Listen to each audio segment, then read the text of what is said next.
Shalom, shalom, peuple de Dieu, et bienvenue à la lecture de la Rhapsodie du lundi 5 septembre 2022. Rhapsodie écrite par le pasteur Chris Oyakilome, et la lecture est offerte par les vérités de l'Évangile. Le thème d'aujourd'hui est « Il y a trop d'enjeux pour se taire ». Alléluia.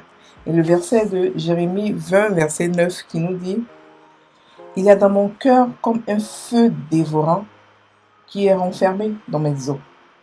Je m'efforce de le contenir, mais je ne le puis. » Alléluia. Fin du verset. Le pasteur Christ dit « Pour que l'évangile parvienne jusqu'à nous, à notre époque, certaines personnes ont dû payer le prix ultime. Certains ministres et saints de Dieu ont sacrifié leur vie pour que ce message nous parvienne. À une époque pas si lointaine, la possession d'une Bible pouvait conduire à la prison ou à la mort. Ceux qui imprimaient des Bibles le faisaient en se cachant. Aujourd'hui, nous avons des Bibles partout. Sur votre téléphone, vous pouvez même avoir plusieurs traductions. Mais tout cela n'est pas arrivé par hasard. C'est le résultat de la foi, des prières et du labeur de nombreuses personnes avant vous. C'est pourquoi il est important pour nous, aujourd'hui, de nous réveiller. Nous devrions être inspirés par les exemples de ceux qui ont combattu pour porter le message dans des endroits où l'évangile n'était pas connu. Si vous étiez un chauffeur, par exemple, qui transporte régulièrement des passagers d'un endroit à un autre, ceci devrait vous inspirer à prêcher à vos passagers. Qu'ils soient contents ou non d'entendre votre message ne fait aucune différence. Une fois qu'ils sont montés dans votre véhicule, vous contrôlez la situation, car vous les avez dans cet espace pour le reste du trajet. Le mieux qu'ils puissent faire, s'ils ne veulent pas vous entendre, est de demander à descendre de votre véhicule. Alléluia. Si vous êtes PDG ou vous occupez une position influente dans votre organisation, vous pouvez utiliser votre position d'influence pour prêcher l'évangile à vos employés. Ne laissez pas le fait que certains d'entre eux puissent vouloir partir parce que vous leur avez prêché l'évangile vous déranger. Rappelez-vous que c'est Dieu qui vous a donné l'entreprise en premier lieu. Vous devez donc hardiment leur prêcher, non pas dans le but de les forcer, mais pour leur donner une chance d'entendre et de croire en Jésus-Christ pour le salut. Pensez à ce que d'autres ont dû endurer en combattant pour les opportunités que vous avez aujourd'hui tout autour de vous. Le temps est court et le retour du Maître est proche. Veillez à profiter de chaque occasion que le Seigneur vous a donnée pour témoigner aux autres. Ne vous retenez pas. Déchaînez-vous avec l'Évangile. Alléluia. Fin de la Rhapsodie. Alors, le pasteur nous dit que il est hors de question qu'on se taise. Il dit, il y a trop d'enjeux pour se taire. Et Jérémie a dit que dans son cœur, c'est comme si un feu brûlant, dévorant qui brûlait, qu'il essaie de le contenir. Et ce feu-là doit se retrouver aujourd'hui dans tous nos cœurs. Pourquoi? Parce que nous, le chrétien, nous savons ce que c'est que l'enfer. Nous n'avons pas été en enfer pour dire, mais la Bible nous a décrit ce que c'est que l'enfer. Et c'est nous qui lisons la Bible. Le païen ne lit pas la Bible. Il n'a aucune idée de ce que c'est que l'enfer. C'est pour cela qu'il n'est pas bien de prêcher l'enfer. Il n'est pas bien de prêcher la peur pour que les gens viennent à Dieu. Non.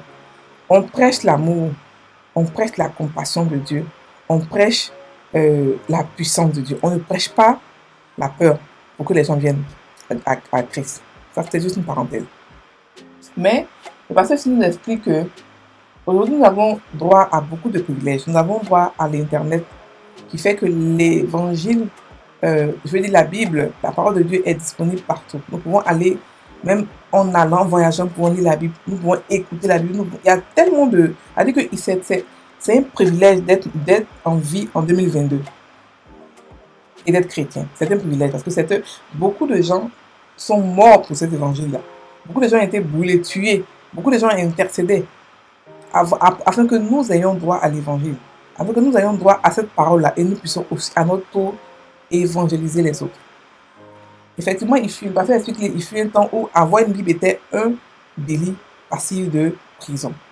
Effectivement, dans le temps du roi King James, les Bibles étaient seulement données aux pasteurs, aux prêtres et aux rois. Personne d'autre n'avait le droit de les lire. Et la traduction en plusieurs langues c'était une entreprise cachée. Les gens se cachaient pour faire ça. Et je me rappelle bien de l'histoire. Il y avait quelqu'un qui traduisait la Bible en plusieurs langues, qui a été tué. Et le jour de sa mort, il a prié afin que le roi King James puisse comprendre son combat et puis adhérer à son combat. Longtemps après sa mort, le roi King James a décidé de regrouper les livres, de faire sa version de la Bible. C'est comme ça qu'on a la Bible en anglais King James. Mais le roi King James lui-même, il était contre la Bible. Il était contre la parole de Dieu avant. Et c'est par des prières des gens qu'il a pu changer. Et il y a beaucoup de personnes qui ont prié pour nous, afin qu'aujourd'hui nous soyons équipés de tout ce qu'on a aujourd'hui pour pouvoir prêcher l'évangile. Frères et sœurs, chaque époque a ses outils. Nous, à notre époque, nous avons quoi? L'Internet. Au temps de Jésus, il fallait marcher pour aller évangéliser. Il fallait soit marcher, soit prendre des ânes, soit prendre des bateaux. Et après ça, il y a eu quoi? Il y a eu des voitures, il y a eu des chariots, le monde s'est développé jusqu'à ce qu'on arrive aujourd'hui où on n'a plus besoin de se déplacer pour pouvoir évangéliser. On n'a plus besoin de le faire. On est assis chez nous, sur l'Internet, et on peut parler à des gens qui sont dans le monde entier. Mais ça n'empêche pas qu'on doit aussi toucher les gens physiquement, avec l'amour de Dieu. Parce que l'amour de Dieu, c'est ça, c'est physiquement, on les touche. On doit toucher les gens aussi pour pouvoir guérir. Parce que la Bible a dit quoi? Guérissez les malades. Imposer, ceux qui imposeront les mains aux malades, ils seront guéris. Ça veut dire que donc, on doit imposer, on doit avoir une touche physique avec des gens. Mais n'empêche que notre époque est l'époque la plus belle pour l'évangile. Parce que nous pouvons évangéliser partout, nous pouvons toucher n'importe qui à n'importe quel moment. Aujourd'hui, on a les réseaux sociaux où nous pouvons même toucher les présidents, les gens qui étaient avant intouchables, les présidents, les rois. Nous pouvons mettre un message, les taguer et puis ils vont voir le message. C'est pour dire qu'il est bon de vivre maintenant. Donc, parce que nous sommes les derniers et que le maître arrive bientôt, nous devons aussi avoir dans notre cœur ce feu-là pour l'évangile. Ce feu dévorant qui sait qu'il revient bientôt. Et le pasteur a dit on doit évangéliser. Et la Bible n'a jamais dit que tout comme on va évangéliser, les gens vont forcément être contents d'écouter. Non.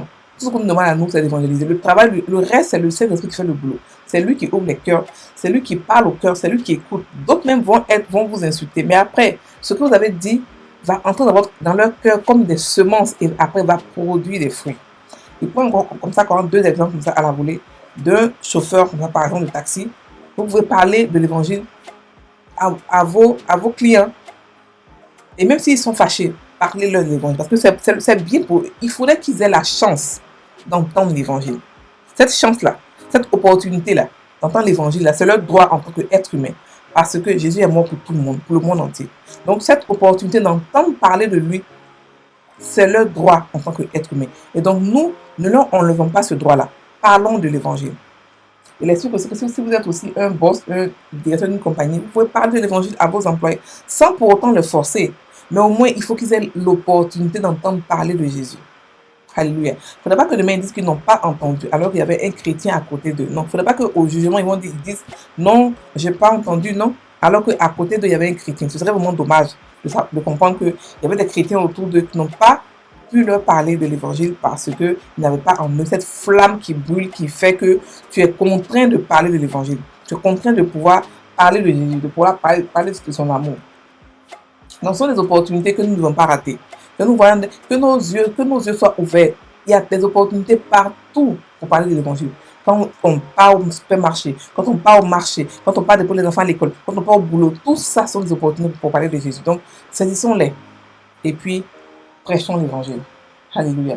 Donc, parce que je nous explique que nous devons, comme des gens aussi ont labouré pour nous, des gens aussi ont prié pour nous, aussi nous devons à notre tour prier pour l'évangile. Alléluia. Nous devons aussi prier pour que des personnes soient touchées. Parce qu'avant d'aller toucher les gens, il y a un travail de fond qui se fait. Il y a un travail spirituel qui se fait.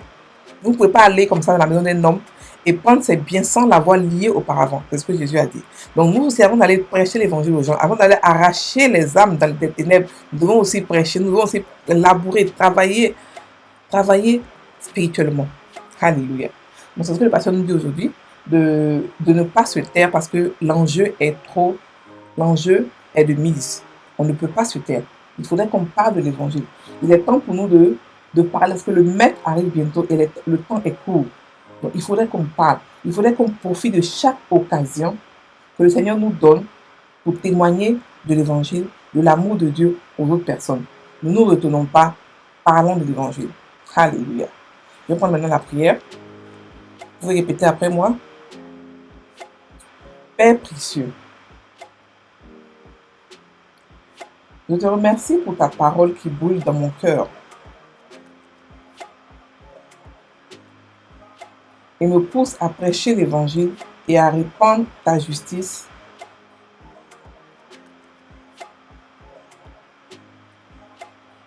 dans le monde entier.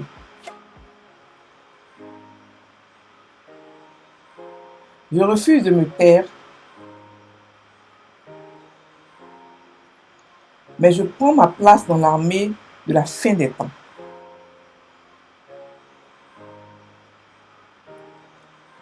En tant que soldat de première ligne et porteur des vérités divines à mon monde, je me tiens fermement dans la foi, impactant des vies et faisant en sorte que ta justice et ta gloire soient établies autour de moi. Au nom de Jésus. Amen. Frères et sœurs en Christ, passez une excellente journée. N'oubliez pas d'évangéliser. Toutes les opportunités sont bonnes. Soyez bénis.